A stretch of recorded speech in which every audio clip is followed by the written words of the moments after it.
நெடுங்கண்டத்தில் KSU youth Congress தொண்டர்களை SFI DYFI தொண்டர்கள் தாக்கி காயப்படுத்தியதாக புகார்.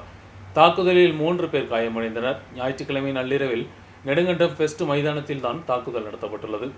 நெடுங்கண்டத்தில் கேஎஸ்யூ யூத் காங்கிரஸ் தொண்டர்களை எஸ்எஃப்ஐ டிஒய்எஃப்ஐ தொண்டர்கள் தாக்கியதாக புகார். தாக்குதலில் 3 பேர் காயமடைந்தனர். ஞாயிற்றுக்கிழமை நள்ளிரவில் தான் நெடுங்கண்டம் ஃபெஸ்ட் மைதானத்தில் வைத்து தாக்குதல் நடத்தப்பட்டுள்ளது. யூத் காங்கிரஸ் மண்டலம் துணைத் தலைவர் பிபின், கேஎஸ்யூ மாவட்ட செயலாளர் அலன் சஜி, மண்டலம் தலைவர்களான அலன் ஜோஸ் போன்றவர்கள் காயமடைந்தனர். தலையில் பலத்த காயமடைந்த அலன் ஜோஸை கட்டப்பணியில் தனியார் மருத்துவமனையில் அனுமதித்தனர். மற்ற 2 பேரை நெடுங்கண்டத்தில் தனியார் மருத்துவமனையில் அனுமதித்தனர். அவசர சிகிச்சை பிரிவில் அனுமதிக்கப்பட்ட அலனுக்கு அறுவை சிகிச்சையும் நடத்த தீர்மானிக்கப்பட்டுள்ளது. சம்பவம் நடந்து பல மணி நேரம் கடந்த பின்பும் வழக்கு பதிவு செய்யவோ குற்றவாளிகளை பிடிக்கவோ காவலர்கள் தயாராகவில்லை என்று கூறி யூத் காங்கிரஸ் கேஎஸ்யூ தொண்டர்கள் நெடுங்கண்டம் காவல் நிலையத்திற்கு மார்ச் நடத்தினர்.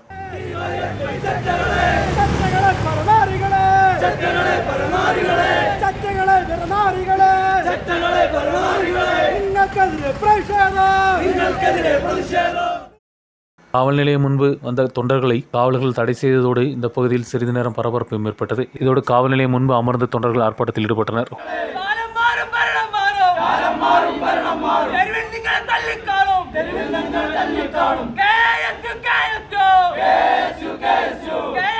சம்பவத்தில் வழக்கு பதிவு செய்த பின்பே இங்கிருந்து தொண்டர்கள் சென்றனர். டிசிசி துணைத் தலைவர் முகேஷ் மோகன், கேஎஸ்யூ மாநில பொதுச் செயலாளர் ஜிதின், யூத் காங்கிரஸ் கேஎஸ்யூ தலைவர்களான அனந்த் தோமஸ், அனந்த் கிருஷ்ணா, அப்சல், ரோபின், ஜஸ்டின் மற்றும் பலர் பங்கெடுத்தனர்.